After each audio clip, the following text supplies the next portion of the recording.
mortgage because my wife had surgery. The medical bills are pouring in. The city suspended my license for parking tickets. They garnished my check, I tried to work out a payment plan with the mortgage company. but they wanted too much money. My house was under foreclosure. They put a boot on my car. My utilities are being turned off. What do I tell my kids? How do I tell my wife we're about to lose our home? I need help. Who do I call? Bill Buster! Hi, I'm attorney Ernesto Borges. My law firm and Bill Busters, a debt relief agency, have teamed up. Together, we've helped thousands of people save their homes and cars and wipe out debt. Debt consolidation companies can't do that for you. And payday loans just get you deeper in debt. Call me at 1-800-493-0200. Call the firm that cares. Who are you going to call? 1-800-493-0200. Bill Buster! At home, at the office, or on your PDA. Listen live 24/7 on the World Wide Web. Go to WVON.com.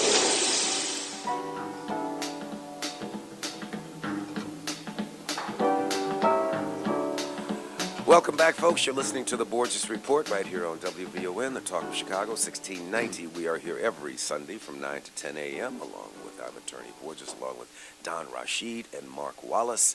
I have my Barry White voice on today, and normally Mark's the deepest voice in the room. Yeah, I got Trump today. Look, come Uptons. We have a special guest in the room with us today, our city clerk, Mr. Miguel de Valle. Good morning again. Good morning. It's the city great clerk. to be here. And you gentlemen do a fantastic job here. Thank you. Thank you. Remember that. I can't match that deep voice, though. I'll tell you. I'm always, for a small honorarium, I'm always available. I'll make sure I get a cold or something, yeah. Like Michael Jordan used to play well when he had the flu, right? Yeah. We've got an election coming up on February 22nd, and I'm sure everyone is aware of it. It certainly had enough publicity, and we want, as you indicated during the break, you want a big turnout, even if we do have another snowstorm. Well, I think Chicago needs a big turnout. Yeah, And- Chicago does, yeah. And it's very, very important because this is an historic election. Now tell us what the city clerk does. We did have Patricia Horton on last week, and I think she's running for city clerk, and that's what you do presently. But as correct. mayor, how would you change things? What would you? Well, first of all, the city clerk's Yeah, office okay. is one of 3 citywide elected positions. You have mayor, city clerk, and city treasurer. Then we have our 50 aldermen. And the city clerk's office is responsible for maintaining all the records generated by the legislative branch of government, the city council, in addition to administering the wheel tax, the collection by way of city sticker residential parking permits. We do passports, we do medical IDs, kids IDs, and a number of other services that are provided through the city clerk's office. It is the most visited office in City Hall. Well, yeah, I know when it's sticker time, people are lined up. That's right, and we take pride in the fact that we've modernized the operation in the last 4 years. We've established an electronic document management system. By way of our website, you can have access to information on everything your alderman introduces and the status of the ordinances that they file. And so it is important that through our office we increase the transparency, and that's exactly what we've done. We brought people closer. During your administration. During my administration, we brought people closer to city government, and so we want to continue to do that. We put the entire budget online and those kinds of things. But the office has been modernized, which is one of the reasons why I decided to move on to a new challenge, and there is no bigger challenge in the city of Chicago. First of all, I'd than, like to than compliment the you on mayor's that. office. That's a wonderful thing. A lot of people don't know that they can go onto the city clerk's website and view the city budget and see where the money's being spent. And I guess now we have deficits. Is that, I mean, we balance the budget? There's been continued discussion Yeah. about putting additional information out there for people. For example, TIF dollars, the tax increment finance dollars. I support making sure that the public has access to all that information online so that you know exactly how much has come in for each district and then what's going out and what it's going out for. what projects are being funded. All that information should be public. People Right. should know exactly what's going on. And so in this day and age, you shouldn't expect any less than total transparency in government. Well, that's wonderful. So that brings us to you decided you were a very effective city clerk, obviously, and implemented a new policies, procedures, and transparency. Now, as a candidate for mayor, what prompted you to? You think you can bring something more to the city as mayor? Well, first of all, let me say that prior to becoming city clerk, I was a state senator for 20 years. Oh, really? So I have a long experience as a legislator. And during that time, I was a member of the Black Caucus for 15 years in the Illinois General Assembly. And in 20 years, I dealt with 20 budgets, state budgets, that were 3 and 4 times the size of the city budget. So I have plenty of experience and knowledge. You know, during this campaign, people talk about competency and who is the candidate that knows government the best and is able to deal with the fiscal challenges facing the city. Well, I'm one of those candidates, except that I'm not the candidate raising multi-million-dollar campaign war chests and putting those together with money from Hollywood and Wall Street and other parts of the country. I'm the candidate with both feet firmly planted in the neighborhoods of the city of Chicago. I've dedicated all my life to dealing with the neighborhoods, and I see the opportunity through the mayor's election to use the authority of the mayor's office to bring balance back to the city in terms of development. Downtown has done very, very well, and areas around downtown have been revitalized.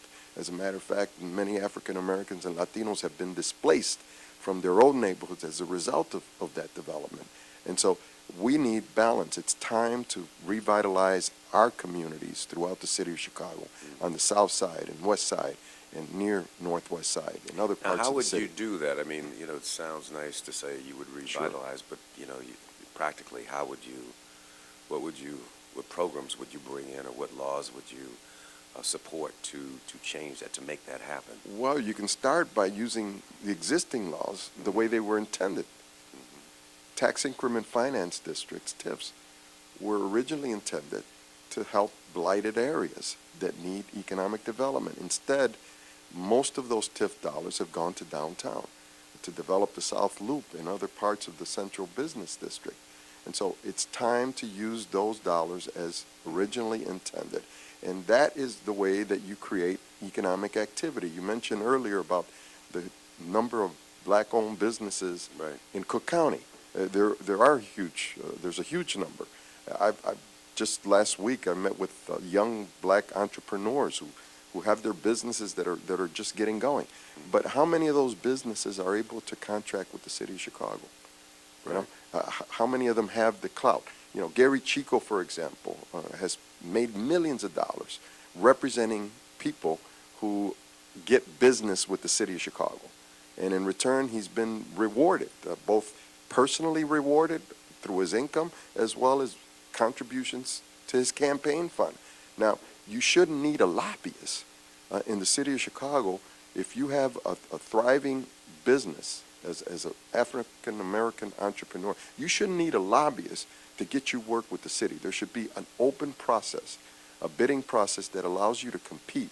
And now, on the other hand, it is important for us to support our chambers and our small business development centers and the other mechanisms that are in place to take that one-person business and help it grow, help it develop. Provide the technical assistance, provide the loan packages that are necessary, access to the capital that's necessary. You know, in this country, we just bailed out the banks.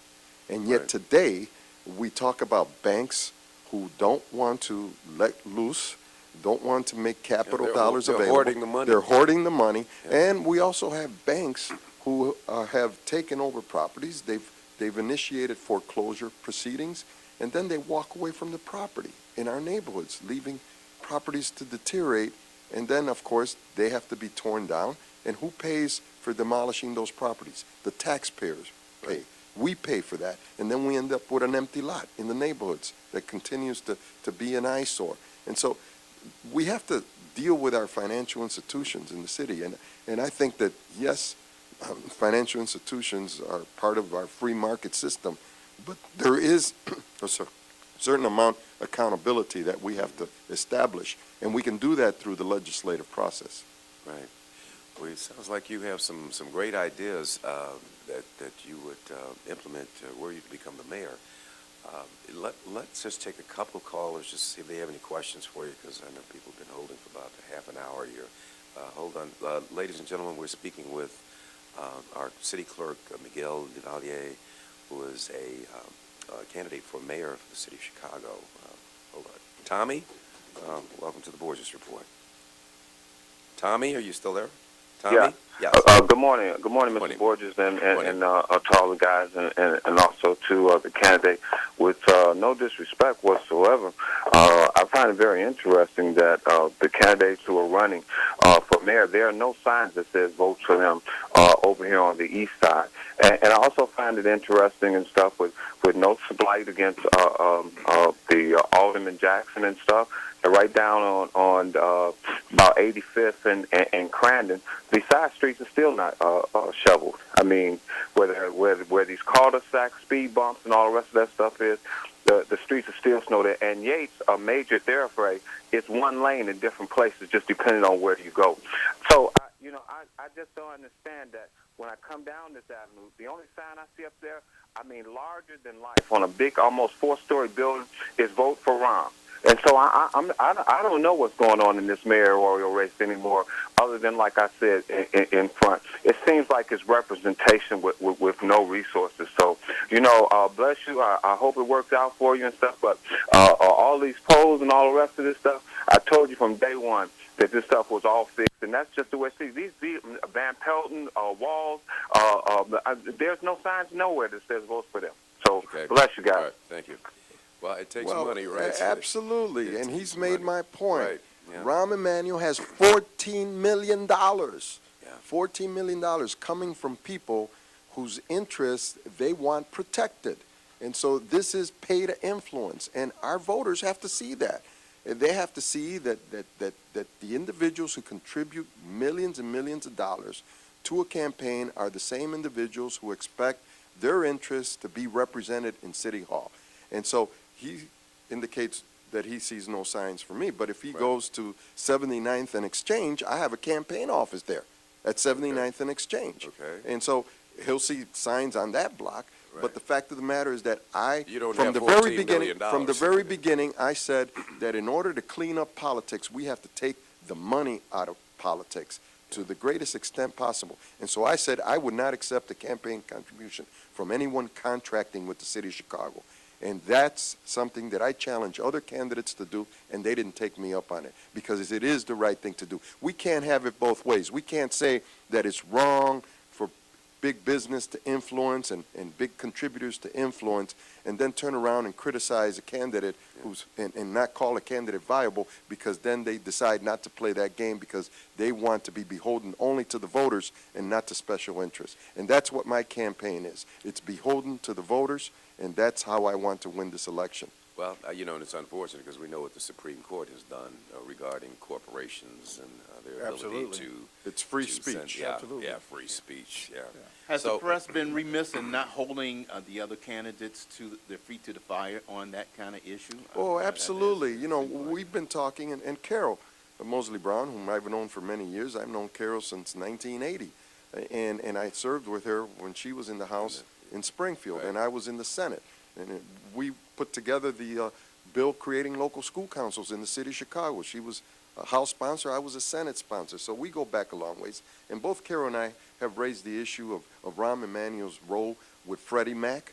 You know, that subprime loan lending mess that brought us to the brink of a depression? Right. But I think this administration had to help clean up. He attended 6 meetings and was paid almost $300,000 to attend 6 meetings. Who wouldn't want to be paid $300,000 to attend 6 meetings? I think it was over $300,000.